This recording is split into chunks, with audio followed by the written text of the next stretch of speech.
Malinaw, Migoy. Magkakapit kayo ng CCTV rito, dalawa. Sa magkabilang direksyon. Tapos, isa ron sa loob ng bahay. Copy, sir. Jana Charing. Tuwing wala si Noreen, siguraduhin yung laging may kasama si Aling Eva, ha? Bawat takbang niya, bawat tayo niya, siguraduhin yung kasama niya yung isa sa inyo, kahit sa CR lang. Opo, Tatay Chip. Mata kay Aling Eva lang, kopya. Titignan ko kung kailangan maglagay ng barbed wire dito para walang makapasok na outsider. Magsalitan tayo sa pagbantay sa labas tsaka sa CCTV. Pares-pares. Wow, grabe. Daig pa natin yung Malacanang sa security dito. Galing mo talaga, Tatay Chip. Dapat lang, no? Hindi pwede may mangyari dito kay Noreen. Dahil tayo, guard dogs.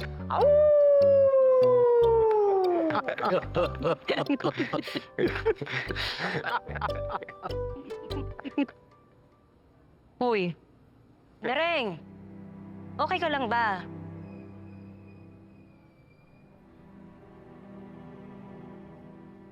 Salamat. Maraming salamat. Maraming salamat po. Napakaswerte namin. Sa dinami-dami ng mga tao dito sa mundo, kayo ang kasama namin ni Nanay. Noreen, kahit anong mangyari sa inyo ni Aling Eva, dito kami. Kami ang bahala sa inyo. Kasi pamilya tayo. Kahit hindi tayo, magkadugo. At pamilya tayo. Kahit kuripot kang mamigay ng sample products, pamilya ka pa rin. At poprotektahan natin ang pamilya dahil tayo ang guard dogs.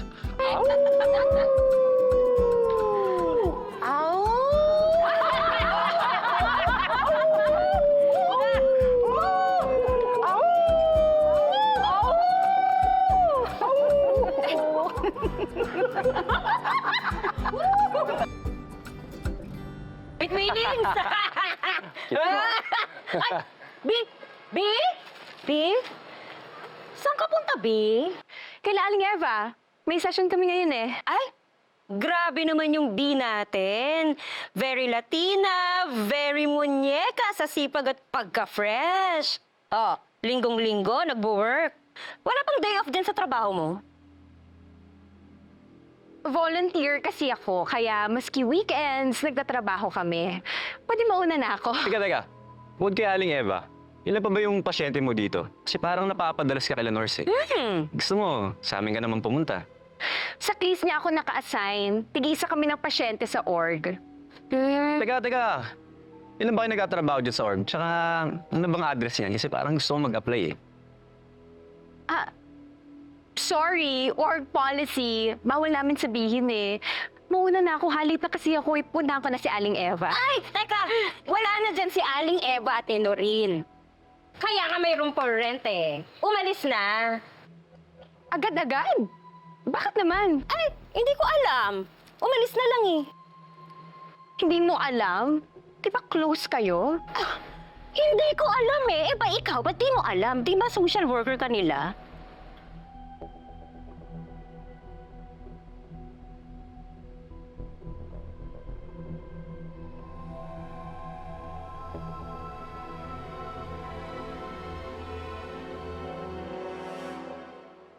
Bakit biglang may CCTV at saka may mga barbed wire? Anong meron? Management policy. Teka, bakit ang dami mong tanong? Bakit? May pinaplano ka ba? Wala. Wala. Sige na.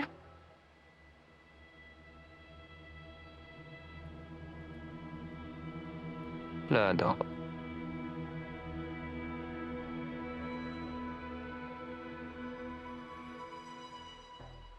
Tuso ang mga gaya niya. Sigurado babalik yan. Kung hindi man siya, ibang taong katulad niya. Siguradong magre-report na yan.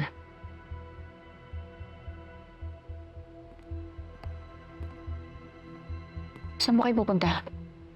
Susundan ko si Grace. Makakuha man lang tayo ng ebidensya na Imperial ang nagpadala sa kanya. Mag-iingat po kayo.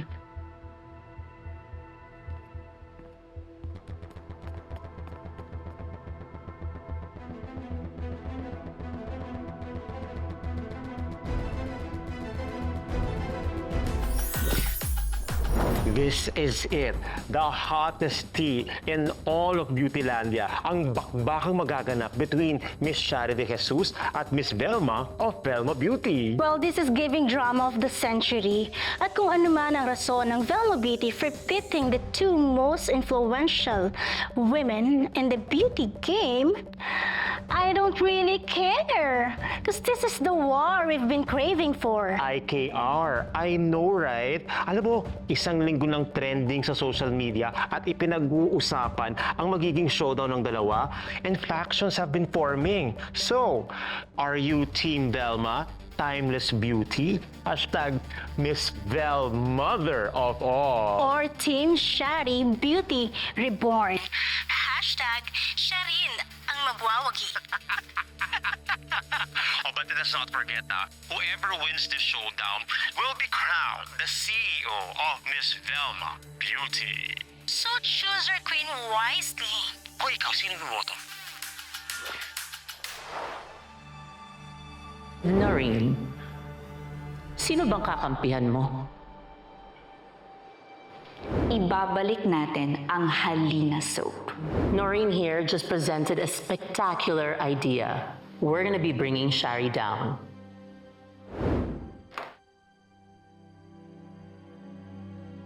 Ma'am, alin po dito ang gusto niyo?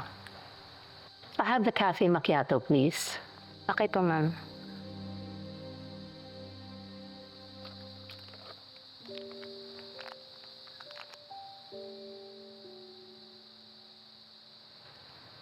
So why did you choose me? Simple lang po. Para sa ate Helena ko. Gusto ko pong ipagpatuloy ang nasimulan niya. At isa na po doon ay ang sundan ng mga yapak niyo.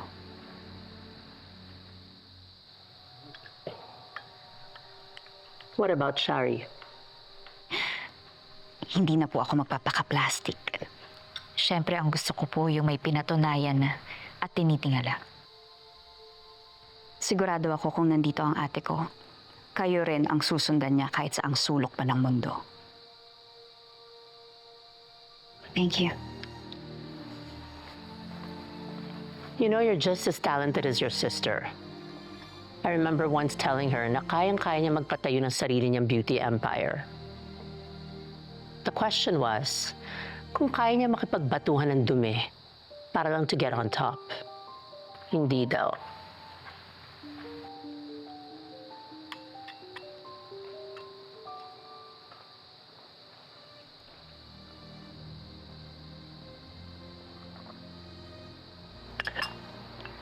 That's what separates you from Helena. You know what? You play things differently. Hindi mo na kailangan magbait-baitan. Because kaya mong tumapak ng ibang tao para lang sa ambisyon.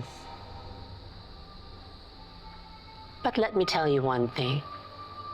You are just like me.